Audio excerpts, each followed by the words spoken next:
Nucleotides का ये second lecture है और उसमें हम लोग बेसिक स्ट्रक्चर में ही अभी काम करेंगे। अभी छोटी छोटी चीजों को हम लोग ध्यान से सीखेंगे।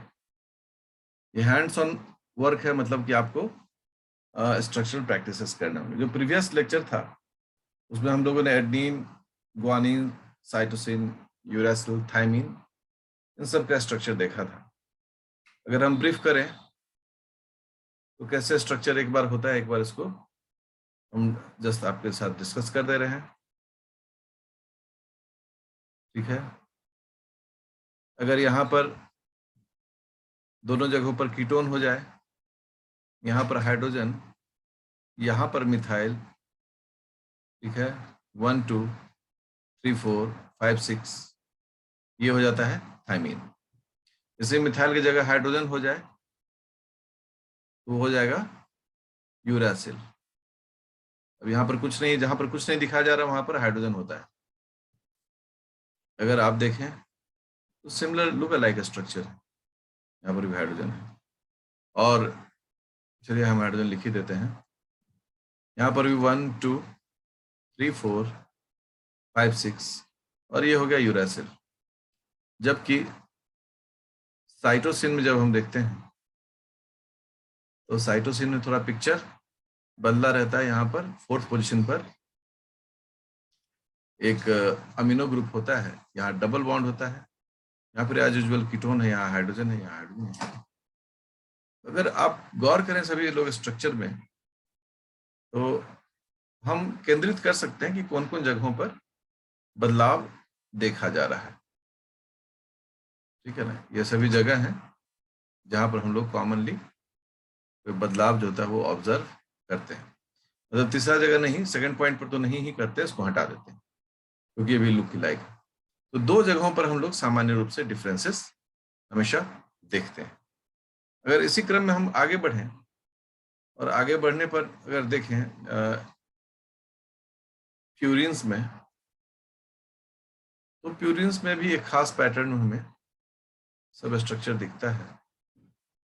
यहाँ पर अगर NH2 डालें तो अमीनो प्यूरिन हो गया, double bond, hydrogen, double bond, double bond, double bond, और ये स्ट्रक्चर बनकर तैयार हो गया और this structure is called adenine. वहीं पर अगर ग्वानिन की बात करें तो ग्वानिन का भी ये स्ट्रक्चर है, ठीक उसी पैटर्न में। 2-3 बार अभ्यास करने से स्ट्रक्चर का पैटर्न समझ में आता है। यहाँ हाइड्रोजन है, यहाँ H2N है, थोड़े से डिफरेंसेस होते हैं और आपको सब कुछ समझ में आ जाता है। यहाँ नंबरिंग जो है उस नंबरिंग का पैटर्न एंटी क्लॉकवाइज है, 1 2 3 4 5 6 7 8 9। So this is the pattern to write the structure of adenine and guanine. अब हम लोग देख रहे हैं पेंटोज सुगर। पेंटोज सुगर्स में दो कैटेगरी हमको दिखता है, एक राइबोस और एक 2-deoxyराइबोस। 2 ठीक है। राइबोस का अगर स्ट्रक्चर देखें तो ये इसका फॉर्मूला होता है C5H10O5। यहाँ होता है C5H10, दूसरे 2 पर नहीं रहता है नंबर ऑक्सीजन का, तो O4। इसका स्ट्रक्चर अगर बनाए तो कुछ इस प्रकार का स्ट्रक्चर बनेगा। दोनों का स्ट्रक्चर एक ही जैसा बनेगा। इन सब रिंग्स में नंबरिंग करने का एक ही मात्र उपाय होता है, दैट इज कॉल्ड क्लॉकवाइज। ये जितने भी नंबरिंग होते हैं सभी क्लॉकवाइज होते हैं। जो सबसे पहला कार्बन है रिंग का वो यहाँ है, तो 1 2 3 4, 1 2 3 4। अगर मान लो यहाँ पर कोई एक कार्बन रहे तो फिर 2 3 4 5, मतलब इस पैटर्न में ये काम होता है। इसलिए आपको ये सभी शुगर का स्ट्रक्चर में पढ़ाया जाता है, वहां से लोग ध्यान देते हैं। तो अभी तक दोनों एक जैसा ही है। ये सभी अल्फा डी राइबोज होते हैं। Alpha D 2' deoxyribose. तो नंबरिंग में इसका और जो नाइट्रोजनस बेस है उसमें भी 1 2 3 4 है, इसमें 1 2 3 4 है। तो ज्यादा क्लैरिटी के लिए लोगों ने क्या किया, इसके ऊपर डैश या प्राइम इसको कहते हैं, 2 प्राइम 3 प्राइम 4 प्राइम ऐसे टर्म यूज किया। हम इसको डैश भी यूज करते हैं, 1 डैश 2 डैश। डैश बोलना आसान होता है, प्राइम बोलने में मुंह बहुत चलाना पड़ता है।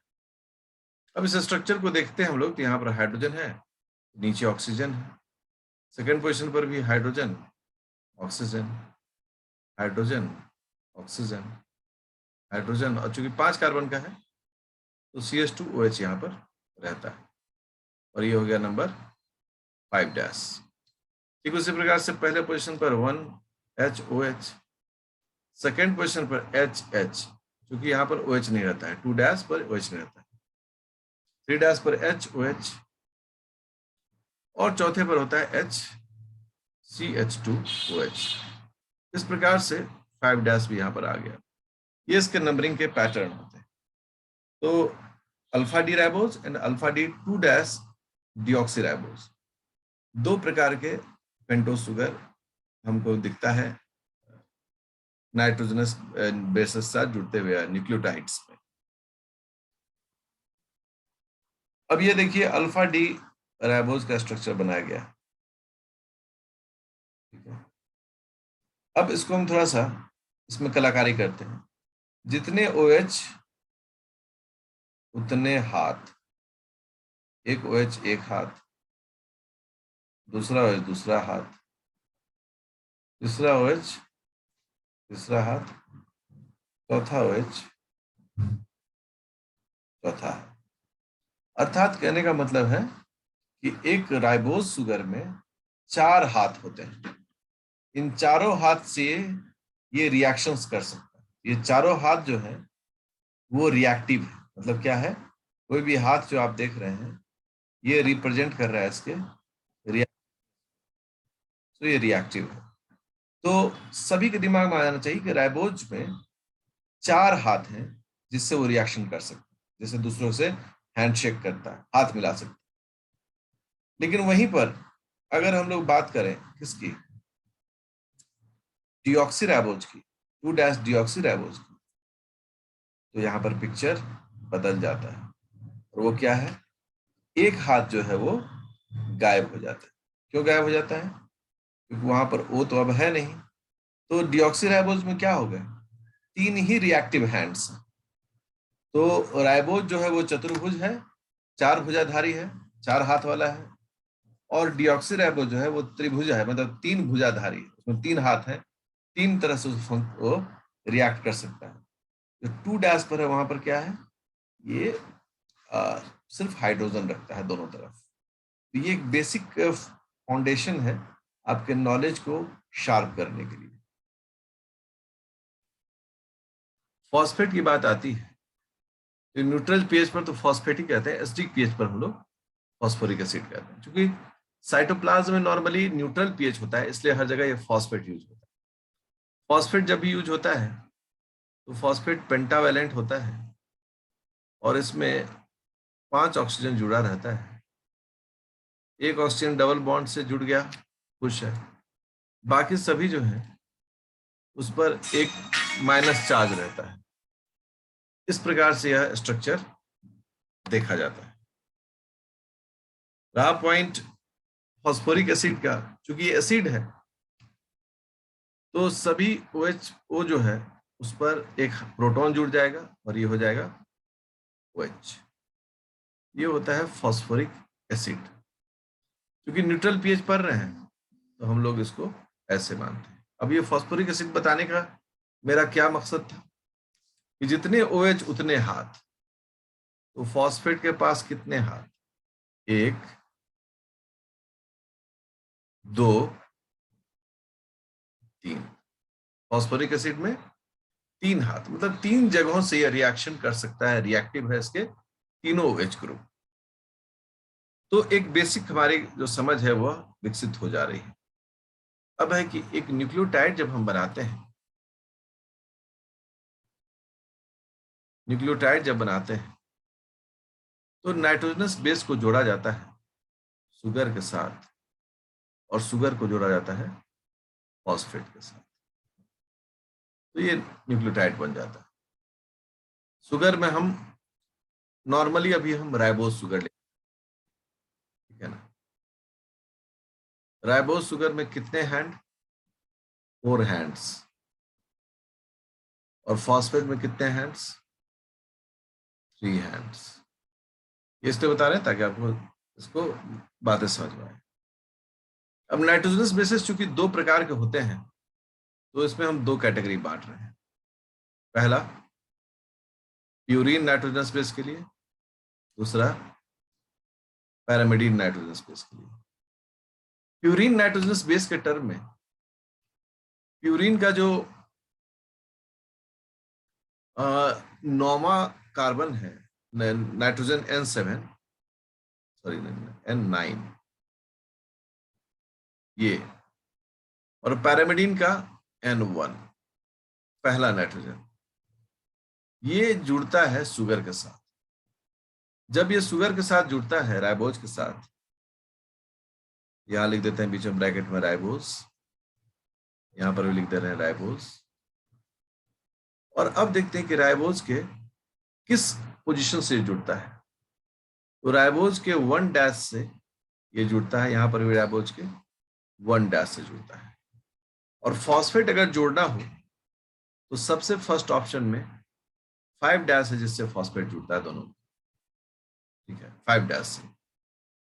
अगर इफ अनदर फॉस्फेट बाइंड्स, अगर दूसरा फॉस्फेट जुड़ता है तब वो 3 डैश पर जुड़ता है। अदरवाइज सबसे पहला जो दावा होता है किसका होता है? 5 डैश का। क्यों 5 डैश का होता है? क्योंकि ये रिंग से बाहर है। 5 डैश कहाँ है? देखिए 5 डैश जो है वो रिंग से बाहर है, ये आसानी से जुड़ सकता है। इसलिए जब भी फॉस्फेट पहले आएगा तो फॉस्फेट पहले आकर 5 डैश पर जुड़ेगा। 1 डैश पर कौन जुड़ गया? Nitrogenous base. अब चूंकि हम तो डिऑक्सीराइबोज बता दिए हैं, अभी राइबोज में ही देखे चलते हैं। एक हैंड है और एक खाली है। और अब यदि अगला फॉस्फेट जुड़ेगा तो कहाँ जुड़ता है? 3 डैश पर जुड़ता है। और एक हैंड अभी भी इसके पास फ्री रहता है। लेकिन डीएनए के मामले में क्या होता है? अगर डिऑक्सीराइबोज में होते हैं तो डिऑक्सीराइबोज में इन्हीं तीनों पर जुड़कर वह सैचुरेट हो जाता है। मतलब अब इस शुगर में कोई रिएक्टिव हैंड नहीं है, इससे अभी कोई भी नया रिएक्शन नहीं हो सकता है। इतना ये साइंटिफिक मेथड है, इसको समझने की जरूरत है हम सबको। अगर हम इस स्ट्रक्चर को देख रहे हैं फॉर्मेट को, तो प्यूरीन का N7 जो है नाइट्रोजन नंबर 9 जो है 9वें पोजीशन पर, वो 1 डैश ऑफ शुगर से जुड़ता है और शुगर का 5 डैश जो है वो फॉस्फेट से जुड़ता है, ठीक है। और पैरामिडीन में चूंकि पहला ही जो होता है नाइट्रोजन, उससे राइबोज जुड़ता है। अब मन में सवाल आता है, एक तो जोड़ के देखते सर कैसा लगता है, ठीक है।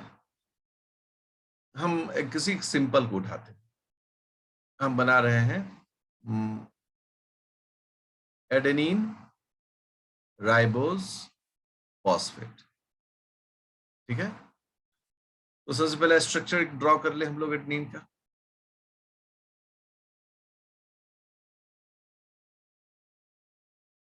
ठीक है, देखिए मेरे साथ आप भी स्ट्रक्चर ड्रॉ करें, अपने अभ्यास को ताकतवर बनाएं।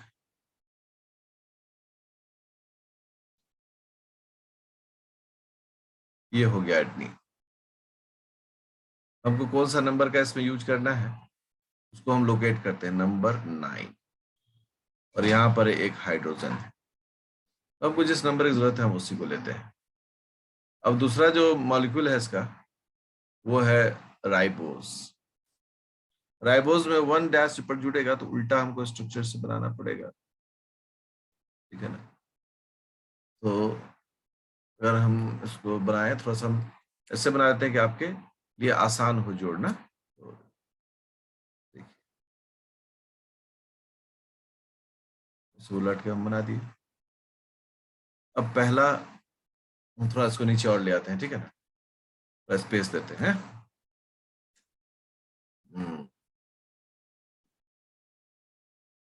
अभी ठीक है।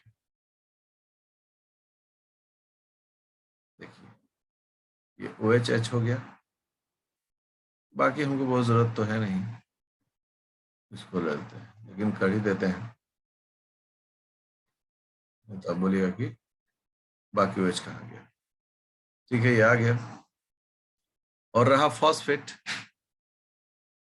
तो जो रिएक्टिव मोड में है वो है बाकी पर नेगेटिव चार्ज। जो फॉस्फेट का ऑक्सीजन OH ग्रुप रिएक्ट करेगा उसमें ही सिर्फ OH रहेगा, बाकी न्यूट्रल पीएच पर वैसा ही रहता है। अब आप देखें और गौर करें कि ये तमाम रिएक्शंस जो हैं वो हो कैसे।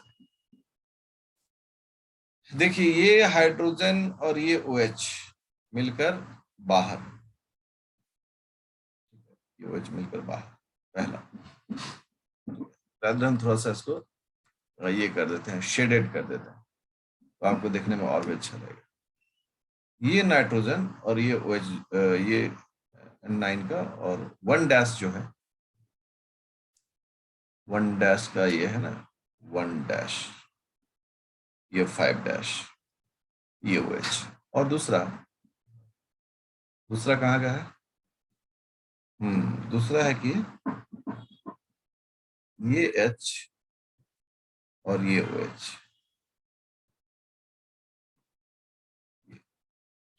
ये दो जगह है जो रिएक्टिव सेंटर है।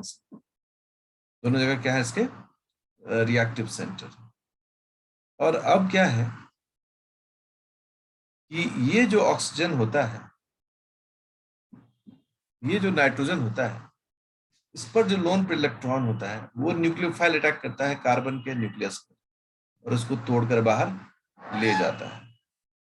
और ये जो है, इस ऑक्सीजन पर जो लोन पेयर इलेक्ट्रॉन है, ये न्यूक्लियोफाइल अटैक करता है इस फॉस्फेट पर और इसको तोड़कर ले जाता है। ये अटैक करता है इस कार्बन पर, कार्बन नंबर 1' पर, OH को तोड़कर ले जाता है।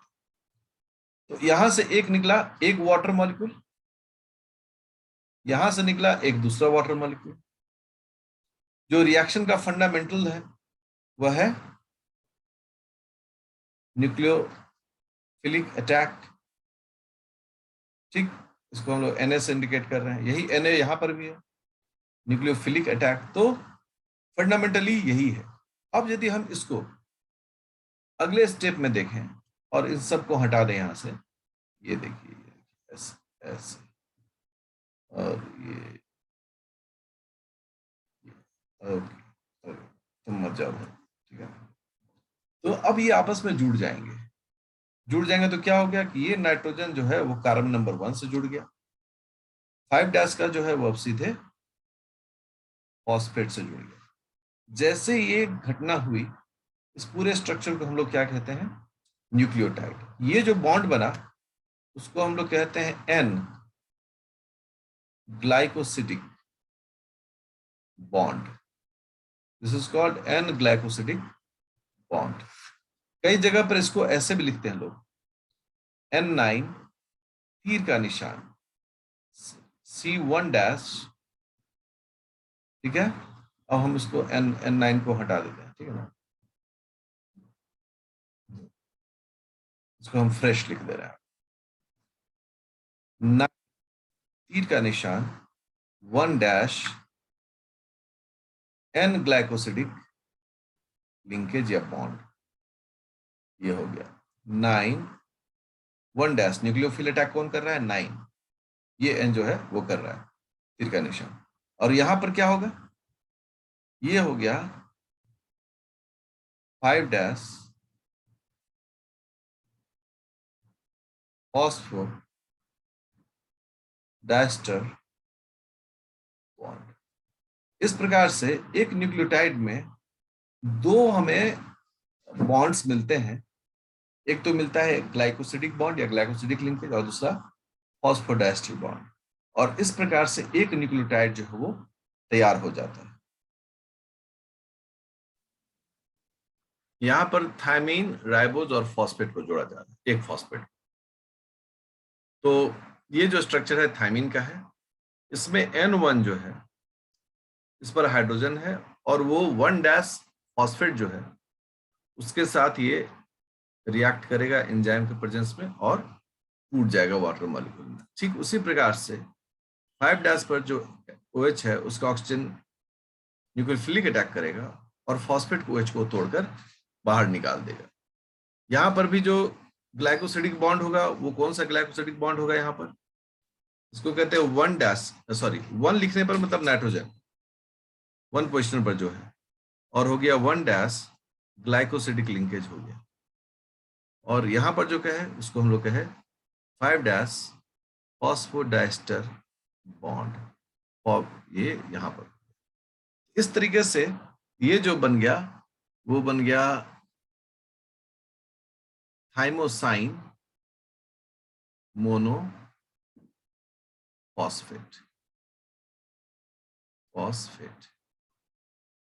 थाइमोसाइन इन दोनों को मिलाकर कहा गया, शुगर और राइबोज को, और थाइमोसाइन एक फॉस्फेट है तो मोनोफॉस्फेट। ठीक है, तो थाइमोसाइन मोनोफॉस्फेट। इससे पहले वाला जो था उसको हम लोग क्या लिखेंगे? Adenosine monophosphate. तो ये सभी जो है स्ट्रक्चरल पिक्युलिटीज है। आप लोग को कुछ अपने लिए भी काम करना चाहिए। आपको खुद से guanine ribose phosphate, uracil ribose phosphate and cytosine ribose phosphate बनाना चाहिए। साथ ही साथ आप चाहें तो इसमें और भी मतलब डिफरेंट टेस्टिंग कर सकते हैं इसमें। अभी तो चूंकि हम न्यूक्लियोटाइड बना रहे हैं, एक एक करके बना रहे हैं, तो आप जितने भी देख रहे हैं ये सभी सिंगल न्यूक्लियोटाइड्स हैं। और राइबोज है या डिऑक्सी राइबोज है, उसके लिए भी लिखने का पैटर्न है। किसी भी न्यूक्लियोटाइड में अगर पहले डी लिख दिया जाए, ठीक है, तो इसका मतलब उसमें ये डी जो है रिप्रेजेंट करता है डिऑक्सी राइबोज। अगर नॉर्मली हम किसी न्यूक्लियोटाइड से हमने एटीपी लिख दिया, इसमें राइबोज होगा, लेकिन हमने अगर डी एटीपी लिख दिया, इसमें डिऑक्सी राइबोज होगा। तो ये सभी लिखने के ट्रेंड्स इसलिए बनाए गए ताकि विद्यार्थी को ज्यादा ज्यादा सहूलियत हो इस पूरे स्ट्रक्चर को समझने में। देखिए, न्यूक्लियोटाइड्स कई प्रकार के होते हैं। न्यूक्लियोटाइड्स अपने नंबर के आधार पर टाइड्स, एक हो गया मोनोन्यूक्लियोटाइड, कोई हो जाएगा डाइन्यूक्लियोटाइड। इसी तरह से क्रम करते हुए में 5 से जैसे बाहर होता है, that is called polynucleotide. Nucleotides इन सब के एग्जाम्पल हैं, कुछ पॉपुलर एग्जाम्पल्स। पॉलीन्यूक्लियोटाइड्स माना जाता है डीएनए, आरएनए, क्योंकि मोनोन्यूक्लियोटाइड्स में कौन आता है? एटीपी, जीटीपी, सीटीपी, टीटीपी, और जैसे एडीपी, कुछ भी इसके एएमपी, इसी सीरीज में ये सभी मोनोन्यूक्लियोटाइड्स में आते हैं। डाइन्यूक्लियोटाइड्स में कौन आता है? एनएडी, सब लोग पढ़ेंगे, nicotinamide adenine dinucleotide. FAD, flavin adenine dinucleotide. NADP, nicotinamide phosphated nicotinamide adenine dinucleotide. इस तरह के जो उदाहरण हैं ये सभी डाइन्यूक्लियोटाइड्स, और ये जो हो गया पॉलीन्यूक्लियोटाइड्स में आ गए। तो हम लोग इस तरह से जो बेसिक्स ऑफ द स्ट्रक्चर है उसको हम लोग सीखते हैं। ठीक है, अभी नेक्स्ट जो क्लास होगा बहुत इंटरेस्टिंग क्लास होगा, क्योंकि अब हमें इनका एप्लीकेशंस देखना है कि डीएनए और आरएनए में किस प्रकार से ये स्ट्रक्चर अप्लाइड हुए और कैसे ये इतना जादुई स्ट्रक्चर बना, और क्यों डीएनए में जो है वो सभी आइडेंटिकल नहीं है, आरएनए में दोनों में डिफरेंस क्या है स्ट्रक्चर के बेसिस पर, और उसके पीछे का क्या कारण है।